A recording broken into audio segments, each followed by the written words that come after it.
So today we welcome to the Convert with Confidence Summit, Catherine Brown from Extra Bold Sales, which I love. I want to hear more about bold sales. Catherine Brown is the founder of Extra Bold Sales, a training firm where she coaches others to sell with confidence. And in her new book, How Good Humans Sell, which is how I found her, The Proven Path to B2B Sales Success, she explains how social science helps people sell well and her approach to selling without sleaze or what did you say? Cheesy. In a cheesy or sleazy way. And none of us want to feel that. And I think a lot of us, the audience here, is struggling with that. We're struggling with that, that icky feeling around, sales, because maybe we feel like we have to be pushy, So Catherine, would you first mind telling the audience who you are and what motivates you to do the work that you do?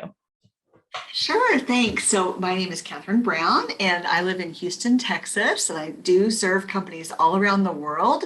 Thank goodness for Zoom and for opportunities like this that have really risen up and we've seen even more that's come out of the pandemic in terms of people connecting across the planet. So that part is a good thing that's come out of a bad thing, I think.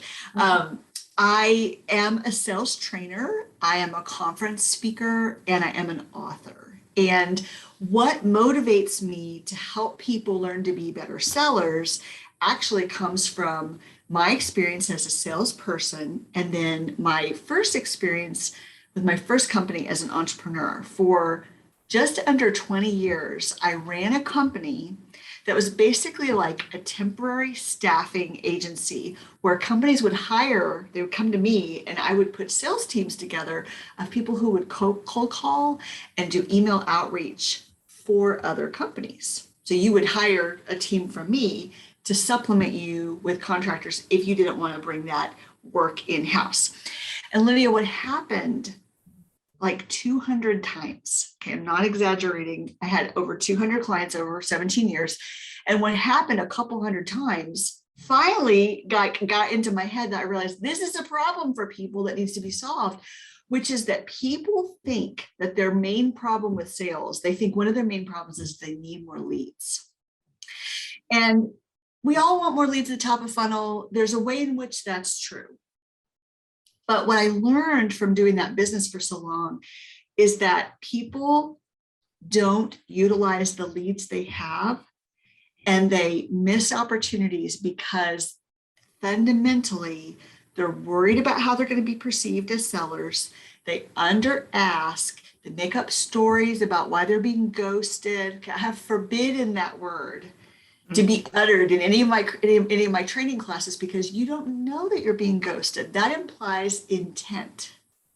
Oh, yeah. And you don't know that that's true because you don't know what's going on in the life of that potential client of yours. You don't know what else is happening that's keeping them from replying to you.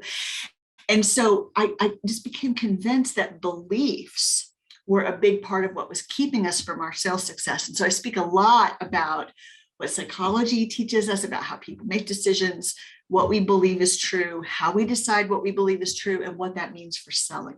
Mm-hmm. Yeah, I know oftentimes we internalize exactly what you're saying. We internalize a response or a lack of response, and then we end up taking our foot off the gas and we just don't go anywhere. And we wonder why a year from today or a month from today, we don't have any more momentum in our business, but it's because it's like this vicious cycle of like, oh, that person didn't get back to me in enough time, or they didn't get back to me at all. And then making it about us, the whole process becomes about us. Right? Yes. It's so destructive and unhelpful because what we do is for us to feel good and have confidence, okay, because we feel nervous, right? So here's the process. We feel nervous. We want to have confidence. We get ourselves worked up to reach out. Someone doesn't get back to us the way we want. We need to make them wrong because that makes us feel better because now we feel embarrassed.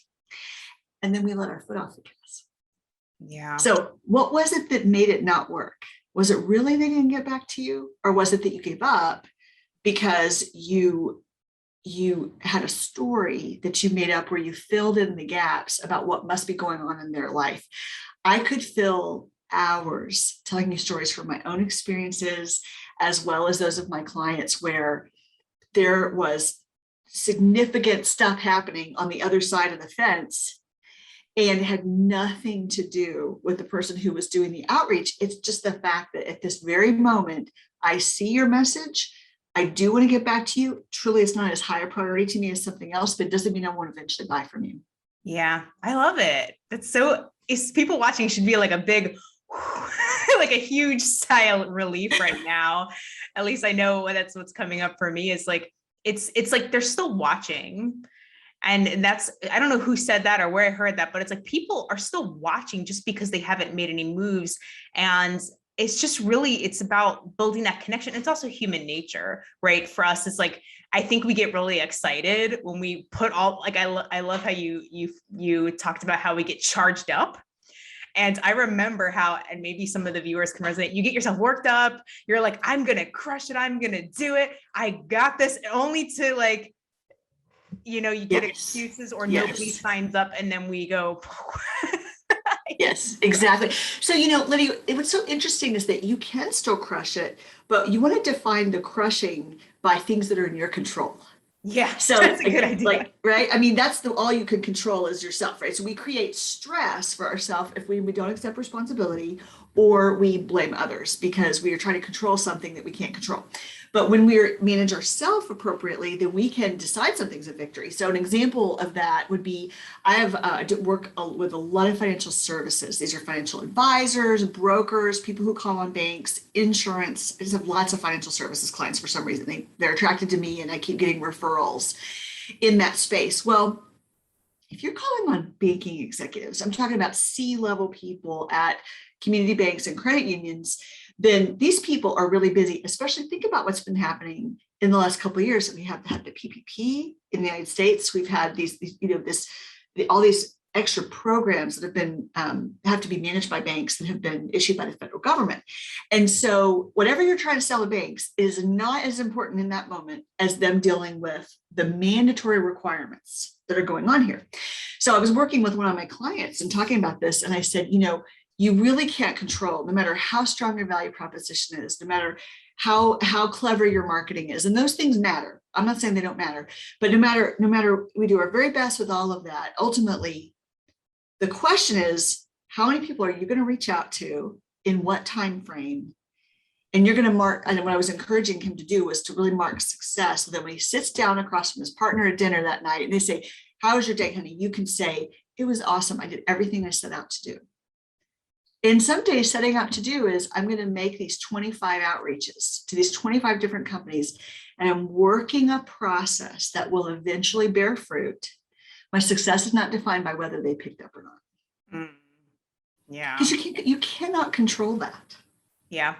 And I know some people watching are still battling with this. Even as you're saying that, I'm sure there's like, well, but what if, like, what about, the sales script, or like, don't I need like a good sales script? Don't I need a good sales copy? Right. Yes. And yes, you do. yes. And yes. And even with those things, a lot of what is won or lost about the battle with selling goes on in your own brain. Right. So I like this model called BEAR, BEAR. So I'll explain it really quickly because I think I think our audience will enjoy it. I heard this from an executive coach named Mary Hyatt. So I want to say that I didn't make it up, but I got it from Mary Hyatt's podcast. I thought it was so great. I was like, oh my gosh, I'm going to incorporate this. So BEAR stands for beliefs, emotions, actions, results. Okay. So beliefs, what I believe is true, makes me feel a certain way. When I have a certain physiological response in my body, I decide what that feeling means, and I call it something. What I decide it means affects what action I take. Yeah. And what action I take affects the results I'll get. So what I like to talk about beliefs in sales so much is because you can reverse engineer. You can say, well, where am I with my results? Okay, am I where I want to be? No, my sales aren't where I want to be. Okay, well, what action am I taking? Well, probably not enough, right? Probably not enough. Okay, why is that? Well, I was feeling this way.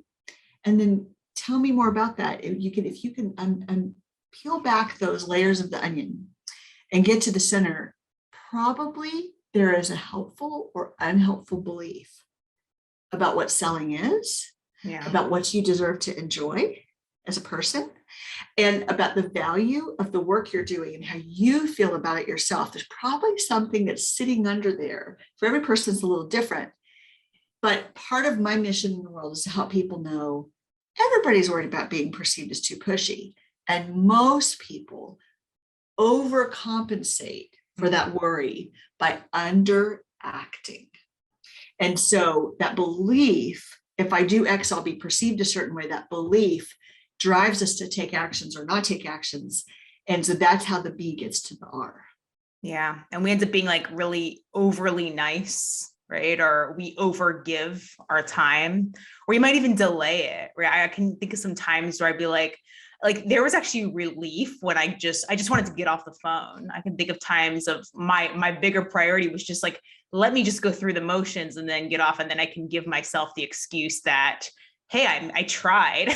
And then of course I got frustrated because the customer didn't sign up. So I know I personally had to really dig deep. Wait, do I want relief, or do I want to see what we are actually capable of creating together? Right. Yes, exactly. And I think that sometimes why people don't work through this issue of the BEAR too is that it goes all the way back to, like, with the theme of the conference. I mean, you're going to have more confidence when you have more clarity about what you want. And that might sound silly to some people who have a very clear vision, but a lot of people I end up coaching through the corporate sales training programs I do. I'll end up teaching to a group, but then having one-on-one calls with people. And when I'm doing these one-on-one calls, it's really very interesting what a high percent of people they don't have a specific commission number in mind that they're working toward. Or if they're the business owner and they are making all of that money and the variable is not just in the commission, they don't have specific goals for the quarter or for the year with the revenue. And even more importantly, even if they know that number, they often don't know why they have that number. So having that, why am I doing the work I'm doing? What am I working toward? That is a prerequisite, I think, for then having all of the fuel you need to drive the car, in the metaphor of doing the work. When you have clarity around that, then you tend to be more willing to do those revenue generating activities, to work through unhelpful beliefs, to reframe things, to practice new tools. You'll do that because you understand why it matters to you. Oh my gosh, you just said so much right there. So much. I hope you all caught that. If not, go back and rewind this or grab the VIP upgrade, because I love how you pointed out the why. Like, why do you need the money? I can remember vividly a time where I was like, okay, I want 30,000 a month.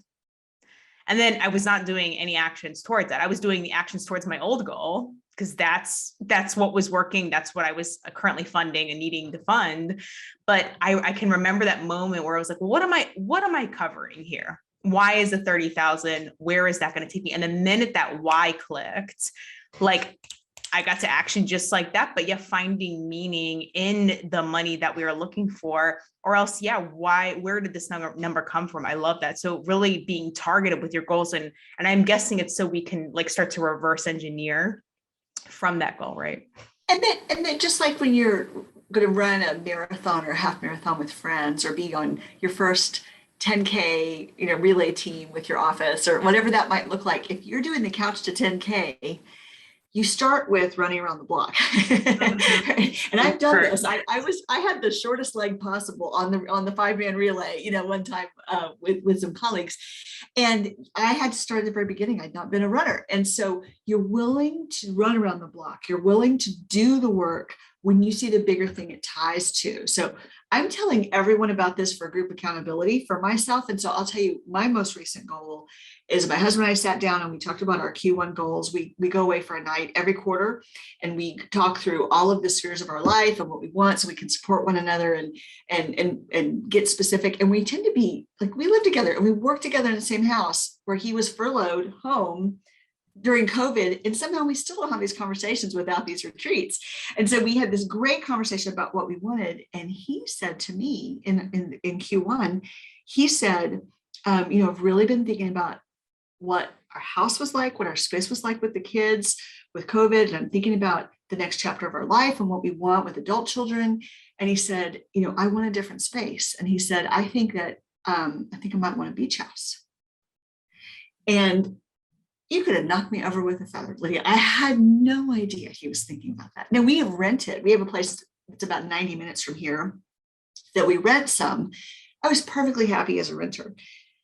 It never even crossed my mind. It's not that I was opposed to it. It just never crossed my mind. But when he said, I think I might want that to be our gathering place with our adult kids. What would that be like? I mean, my creativity has gone berserk since then, thinking about how to bring this thing into reality. Because I have a lot to reframe and to work through, because I grew up in a family that I didn't know anybody that had a second home. And it's like, people like us have this, but people like them have that. And so there's a lot, there's a lot to unpack there to say, this is absolutely achievable for us if we decide it's important to us, and to set up the steps to get it. And so I'm right in the middle of that right now. So that beach house analogy, well, it's not an analogy, the beach house example is one that comes to mind when we're talking about, why am I doing what I'm doing? I have a very specific number of what I want to have as a down payment in a certain amount of time to be able to do that. And why do I want the beach house? Because I want to be the friend that has the house that my friends borrow. I want to be the mother-in-law that has the place that they want to come to. Right? I want to be the grandma someday, that is someone who can provide a respite and something like that. And that vision of that future is very energizing for me. And I'm willing to do all the things it will take to build the confidence, to take the steps, to use the creativity to create and sell and build more, or whatever's necessary, to get there. Mm-hmm. Yeah, I think it first starts with that willingness, right? The willingness to turn inside rather than blame the customers or blame the clients. And, and we often struggle with the sales call part because we may think our solution is the best for them, right? But then they end up walking away the moment we mention our price. And especially if you're getting a series of objections, that can be, especially, I remember I used to get the surprise. They'd be like, oh, I didn't realize it was that much. And in your own words, Catherine, what may be missing if our prospects are like, oh, or like, yeah, I don't think so, or that's too expensive? It's a great question. It's always subjective, right? I heard a coach say one time, money doesn't come from people, it comes through people. And that was so meaningful to me because it made me see that people are not the originators of it. It's something that is exchanged around the world for value. Yeah. So their perceived value of what you're offering is not aligned with the price you set. And I believe as a seller, we have to take responsibility for the fact that we did not ask the right questions and build a relationship to communicate why that could be true. Not so we present and talk all the time. We might, ideally we would get there in an interaction like this, where I'm asking a lot of questions that are how questions and what questions that enable them to tell me their goals and their priorities so that I can understand if what I'm offering can help them get where they're trying to go.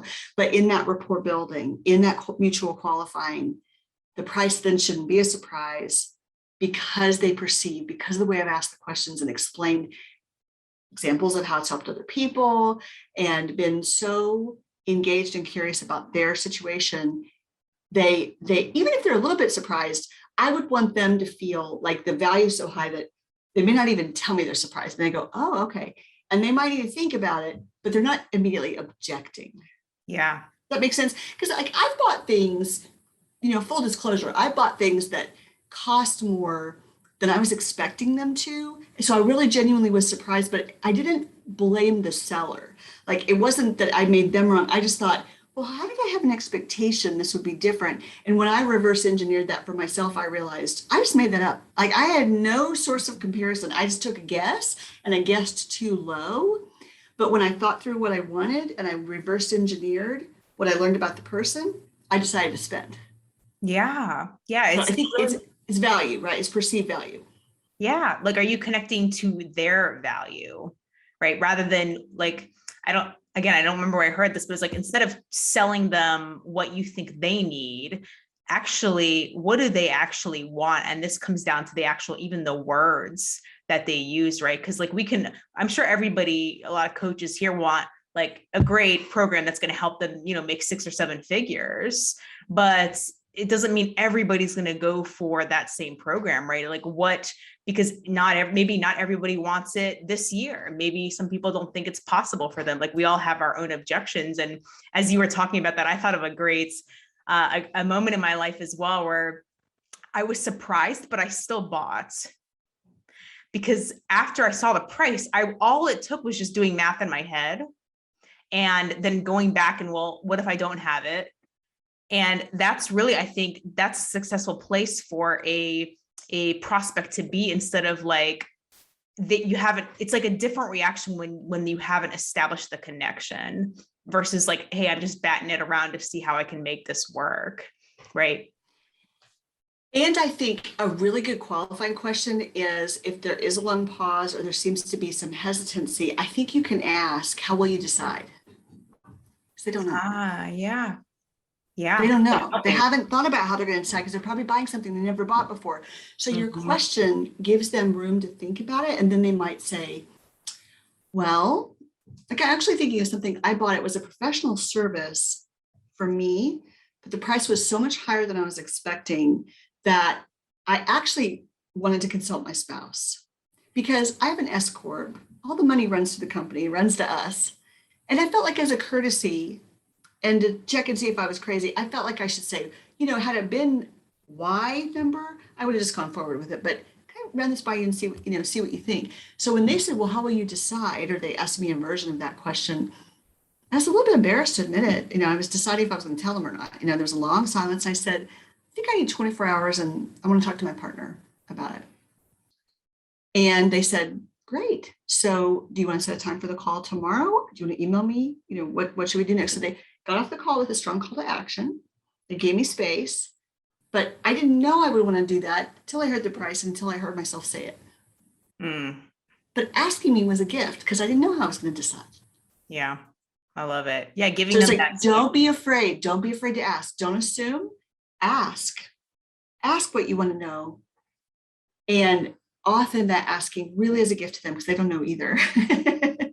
Yeah, because sometimes they're probably buying something they've never invested in before, especially if we're doing high ticket sales or we're looking for more. I think a lot of us watching here maybe have been in business for a long time, or maybe we are just starting out, but we're tired of, working with clients who may be uncommitted, or maybe they're rescheduling a lot. They're not taking the work seriously. Maybe they're not following through on the homework.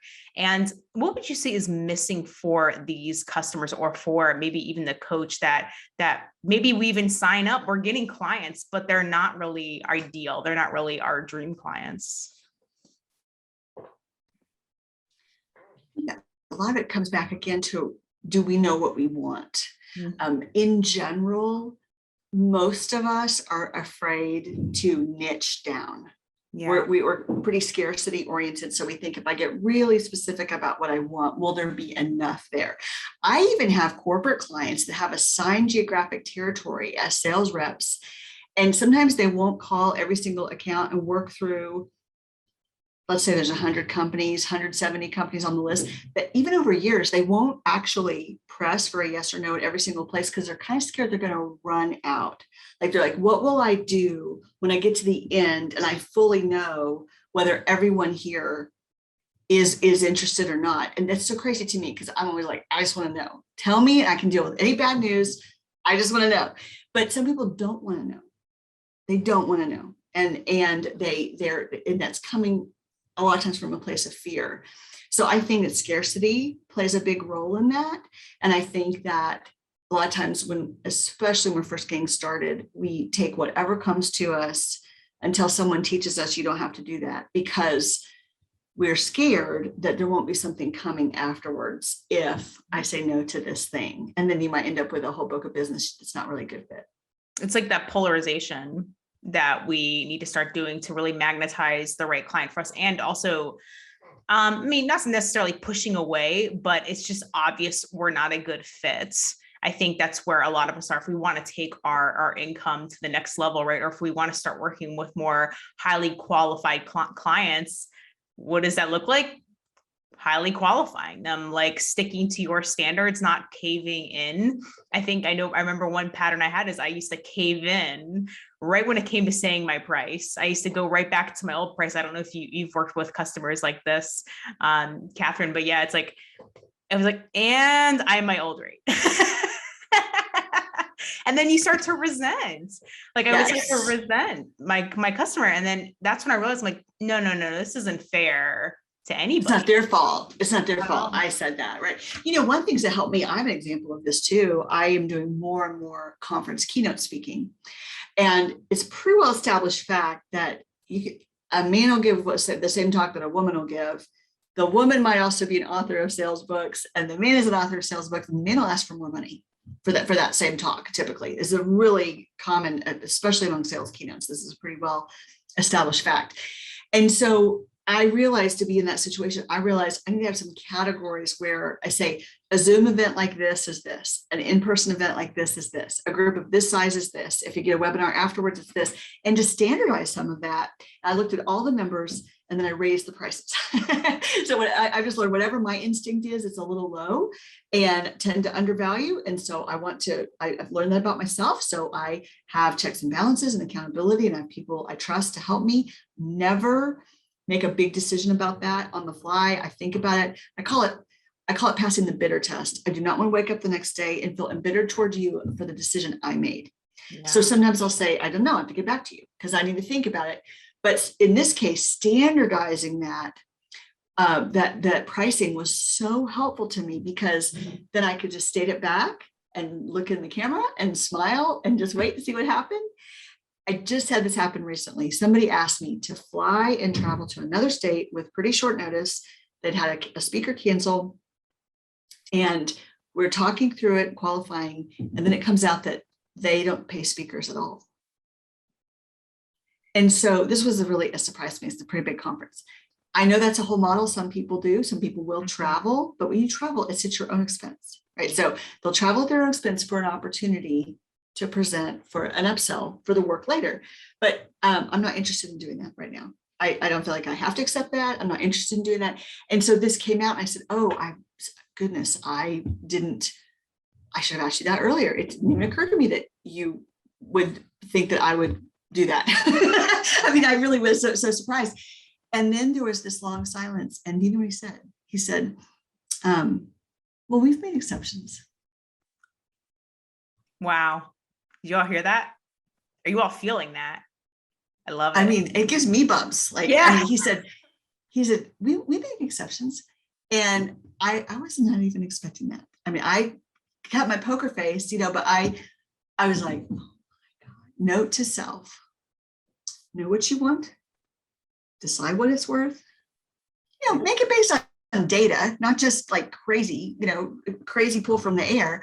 But if you research what is the return on investment someone can expect, how will I determine the value of this, and you have given that some real effort and you're prepared, then you really want to stand in that.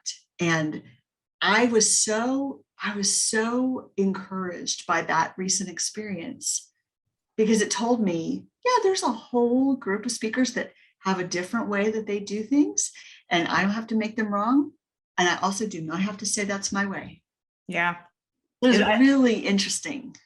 And I love how you said you're surprised, because I remember when I first started increasing my prices to go into the high ticket place, and I had the same experience. I was working with a lot of clients for, like 1,000, 2,000 more lower end packages. And I was at the point where I was like, at this point, it doesn't matter. Like, I am tired. I am burnt out. Maybe some people here some other coaches here are watching. You have clients, and they're not horrible to work with. Maybe they're getting some value out of it, but it's not really fueling you. It's not really making you excited to show up with them. And it was as soon as I was ready to allow them to walk away. Of course, it's not even up to me whether they're allowed to do, but I was just like, well, that's it. Like you can come along for the ride, or, what we've done is great. And as soon as I was in that energy or emotion, or call it whatever you want, states, it was amazing how many of them came along with me. And they didn't bat an eye. There may be a couple of them were like, it was more of like, how am I going to make this work versus like, oh, no, I don't think so. And I know often we want to wait for that validation. And I know it's like that first customer that does sign on, we get that validation, but we also can't wait for our prospects to validate, our value. And I love that you just stuck to your guns. And then they came up and they met you where you are, right?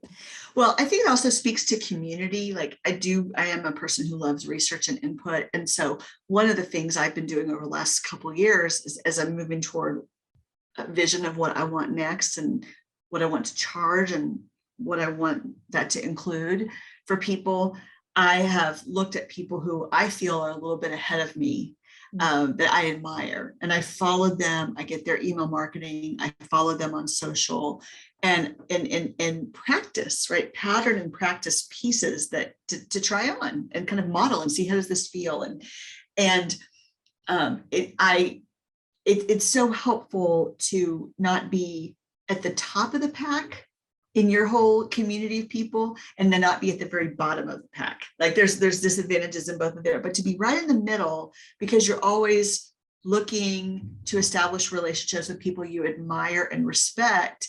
So no matter what stage you are in professionally, in your career, there's always somebody that's a little bit ahead of you that you can learn from. Mm-hmm. And so that's been really good for me. I mean, I really did go poll people and say, what are you charging now after the pandemic? What are you charging for Zoom? What are you charging for half day? What are you charging for a full day? Do you charge for travel? I don't just mean, the airfare and the hotel, but what about took me a whole day to get there? I mean, really asking people and then seeing the range of what people say. I didn't have any of that data. That was really helpful to me. And then to say, where do I want to sit in that? Yeah.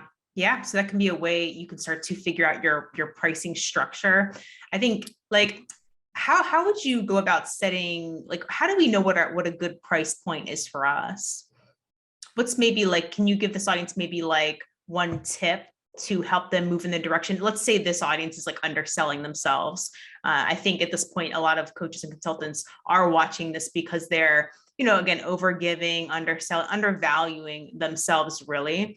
Is there like one tip or strategy you can give this audience so that they can, like, where do we need to shift our focus so that we can start to move into that high ticket place or even increase our rates and feel good about it?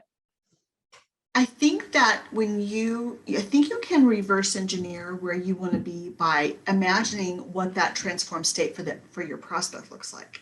So what would the value be to my client, and can it be quantified? So an example would be, depends on what you sell, right? But an example for me would be, for the years that I had those couple hundred clients that I referenced at the beginning of our interview, when we would book sales appointments for people, and we could kind of look at the whole funnel and say, okay, if we book this many appointments and they're good qualified appointments and this many close and X number become clients, what's that going to be worth to them? Right? What is one new customer lifetime value for a new acquired client worth for my new client, if we're going to call for them? So I could figure out that math, and then I could say, okay, well, what is this investment as compared to their final outcome? And some things might be harder to quantify than others, but understanding what are their goals and having them describe, well, what would that success look like for you? They might put it in dollars. They might have more subjective language than that, but getting this, again, part of the interviewing and that qualifying on sales calls is understanding their priorities. What are they trying to do right now? What is the context of that? Why have they come to you? Why have they agreed to a call? What are they trying to accomplish? And get them to describe the value of what that's worth for them. That understanding those pieces really help you step into starting to get specifics around numbers of what you can charge. So if this thing is worth thousands and thousands and thousands of dollars to them and you charge $100 an hour, you're probably charging too little. Yeah. Yep.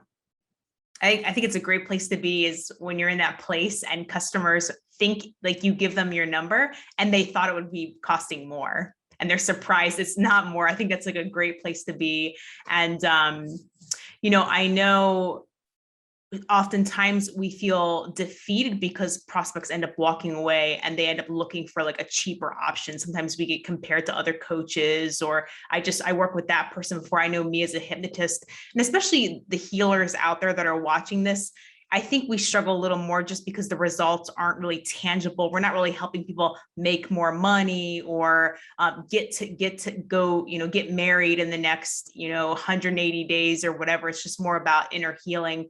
So, what can we start to do? How can we stop internalizing, let's say, maybe some of these money objections? And I think we all know we are mirrors of ourselves, right? And if we're not comfortable paying someone else, let's say, $7,000 for a program, why would someone else feel comfortable paying us that program? So how can we start to feel better maybe when we say our rates?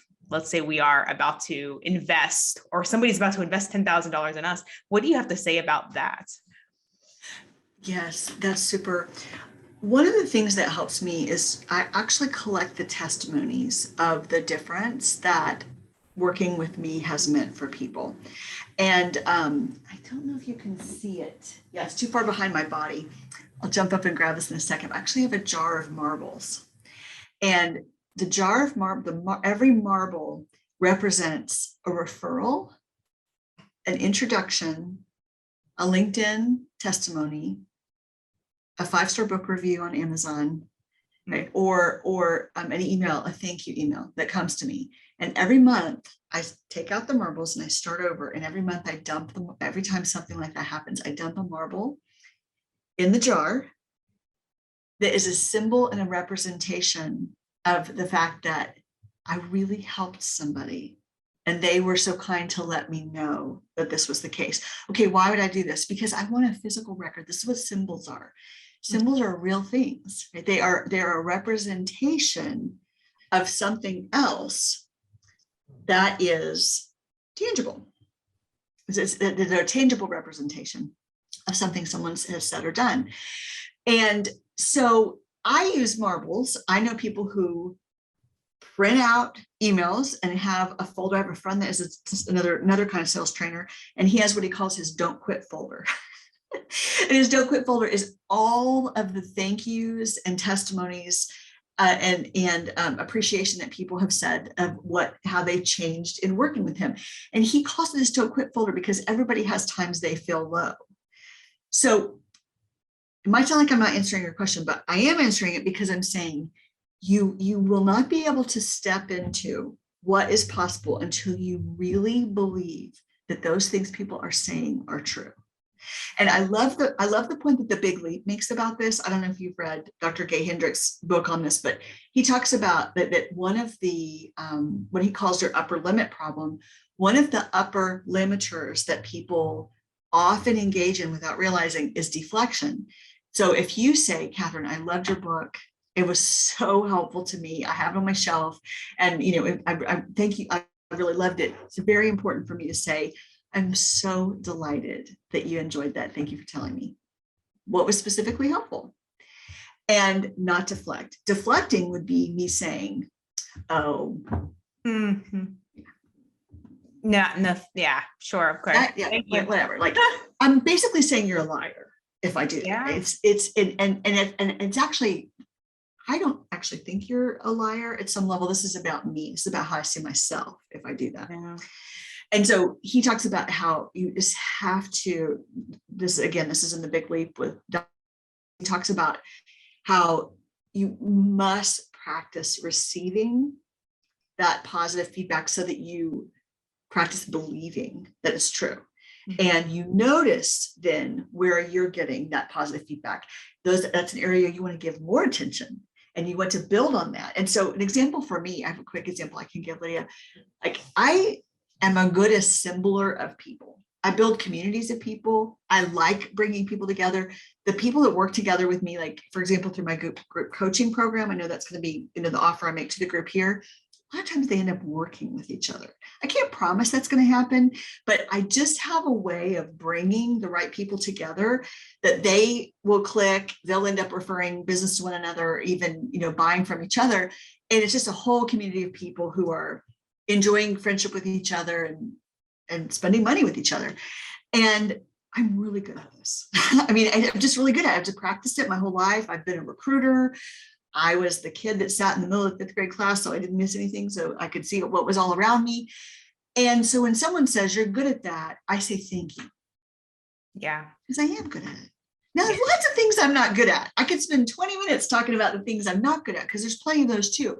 But I have a pretty keen sense now at my current age of realizing what I should not deflect and what I am good at, and say thank you so much, and really stepping into that and believing that. And those kinds of things, tracking successes, documenting those, remembering those, and not deflecting, those are things that will raise my confidence and help me really step into what I want. Yeah, I love it. Yep.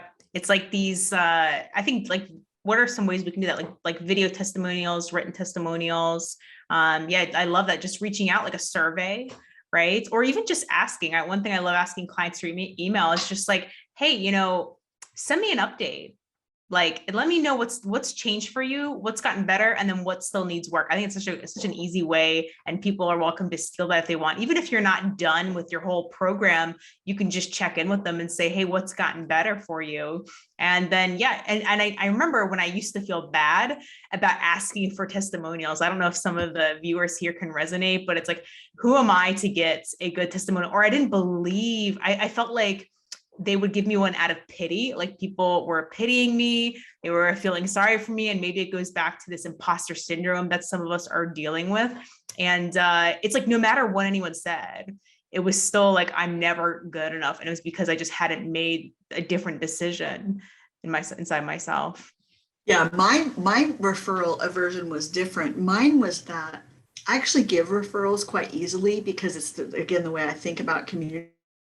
So I had to make everybody else be wrong. And so my idea was, if you were really happy, you'd think of it on your own, and I shouldn't have to ask. That's what I would do for a long time. And then I realized it's so selfish to think that way, for me to think that way, because the fact that they like or love me is almost a secondary issue to whatever else is going on in their life at this very moment. And so people who like and love me are happy to help and appreciate being reminded. They appreciate being asked. And that's true going all the way back to our conversation about selling. If you give up after trying someone 1 or 2 times, let's say they fill out a web form and then they miss the meeting with you, and then you follow up, you're like, oh, I'm fine, I can reschedule. I suggest a reschedule time, but then they don't get back to me. And then I try one more time, and then I notice they didn't get back to me. Most people give up at that point. Most people will do 2 outreaches. The thing is, they really were interested. They wouldn't have gone the trouble. They know that you're going to reach out to them if they go to the trouble to fill out the form. So they really, truly were interested, but there's something happening in their world and life. And you have to keep going and not make up a story about that. And when you do, they will say, most of the time, they will say, thank you for not giving up on me. I appreciate that you continue to try me. And by the way, they don't notice every single outreach. So even if you try 7 times, they probably think you tried 3 or 4, because think about what we know from email marketing statistics. Even if your email marketing list has a 50% open rate, which is an amazing open rate, it means that 50% of people who opt in, know, love, and trust you, don't read your stuff every week. Right? So we just don't make it mean something it doesn't have to mean. You got to keep going. You believe the best. And chances are really high that they're going to say, oh, you won't believe what's happened. Thank you for continuing to reach out. I'm so glad to be talking with you now. And then you'll be so glad. Mm-hmm. Yeah, I think one thing I started teaching myself was, like, when it came down to really seeing my value as a coach, I had to start to shut up here and start to listen to actually the feedback I was getting from my customers, because this was so loud. This was so Yes. like, well, no, who are you to raise your prices? Who are you to feel confident, feel good about, or to even have a coaching business? And then I was like, wait a minute, shut up, shut up, shut up.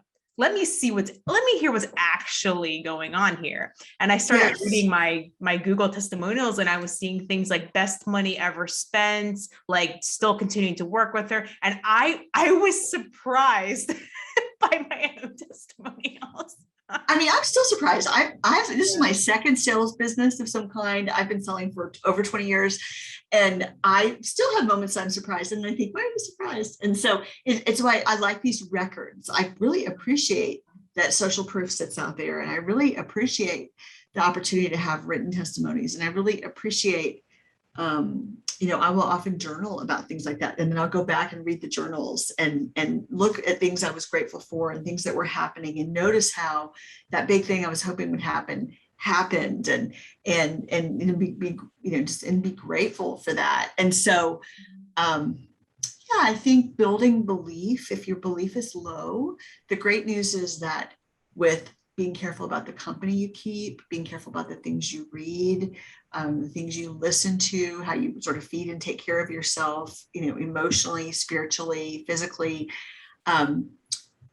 the practicing visualization, practicing what you are like. I am in some ways already enjoying my beach house. Like, Right. I'm thinking about it. I'm Yeah. imagining it. Some mornings I wake up, I'm lying in my bed in Houston. I just have my eyes closed, and I'm just thinking about what it will be like to sleep in a little later and be working from there or not working from there. Mhm. And I imagine and sort of transport myself and imagine being there and practice that visualization. And those are all things that build belief that I'm worth it, that my dreams are valid, my goals are achievable. And with all that practice, I think anybody can improve their current state over time. I have a growth mindset for everybody. I think we can all get better at those things if we're committed to doing the work of getting better. Mm-hmm. Yeah. And I love the visualization and even the marbles that serve as a reminder to you every time you see them, like, oh yeah, remember that. And it's like a great, yeah, you're like that. They think I'm awesome. They said I'm awesome. I'm not saying they said I'm awesome, and I'm not going to accuse them of being a liar. So I received that. Thank you. Yeah. Thank you for telling me that was really helpful to you. That's so cool. Yeah. Owning that compliment. That's a great moment to ask for a testimonial. You're so right. Yeah. Like fire. And you're reminding me, I spoke at a big event a few weeks ago. I'm like, oh yeah, I need to go ask them for testimony. You're reminding me I need to close the loop on that one. So this is helpful to me too. Yeah. And I know, Catherine, you have a free gift for this audience as we wrap up here, and it's going to help them really with their own sales confidence. And it's also an opportunity to work with you. So I'm excited. Would you tell this audience what you have for them? Sure. So I created a group at the start of COVID. Up until then, I had these long sales classes that were high ticket items. And it was a 12 module program. And I still have those, and it's awesome. But in April of 2020, nobody signed up for my class. And I thought, what am I going to do? I have a staff, I have a team, I've got to pivot, figure out something. So necessity is the mother of invention. And I created a subscription Netflix model for my sales coaching. And what that means is I take the same material we go through in the higher ticket classes, but it is more of an open forum, and you pay by the month. And so it's called Come and Go Coaching. And so what I'm offering for this event for Lydia is I'm offering 5 seats of 1 month of free sales coaching in this group mastermind. We meet every Wednesday for an hour. It's over Zoom. It's live. Anyone who goes also gets the recording from that day. And so I'm inviting people for 1 month of free access, and you can go 4 times for free. I'm offering 5 seats for that. And so literally people could email me at my email address. And so it's really easy. It's my name, Catherine at extraboldsales.com. And we have the subject line we want you to say. So when I get a bunch of emails, I know which ones you are. And we are going to, I'm going to let the first 5 people who would like to spend an hour a week for a month with me in that group, we're going to pick the first 5. And those that don't make the first 5, you still have a chance to visit. I'll tell you how you can do that. But you can visit for once and not 4 times. So we'll make that possible. We'll make something possible even for the people that are not in the first 5 who sign up. Yeah. So if you want that first free month, be one of the first 5 people to click the link below, go email Catherine. All the details are below, and use the subject line, Confidence Summit gift. We'll just say convert with confidence summit gift. We'll just use that. All the details are below. This link is only available for the next 48 hours from when this email was sent out. So go claim this free gift, go be one of the first 5. And for everybody else, you also get to jump in, and Catherine's going to help you get involved with that. So I am really excited about this. I want to check it out. And Catherine, thank you so much for your insights here today. I know sales, we can dread it, but this is supposed to be fun, right? If we're running our own businesses and it's not fun anymore, now it's time to check back in and see how, you're putting your foot on the gas and on the brake, especially with sales, because it doesn't have to feel icky or cheesy. Right. I love that, cheesy. Yeah, it's right. It doesn't have to. And this is not a part of my offer, but everybody, has access to Amazon. And so I have the copy here, but it's a little bit hard to read. I have a copy of a book that is called How Good Humans Sell. You mentioned that, Lydia, at the beginning, and, it is available in paperback and on Kindle on Amazon. I've taken those 12 modules with that high ticket item and I've condensed it down to the key points.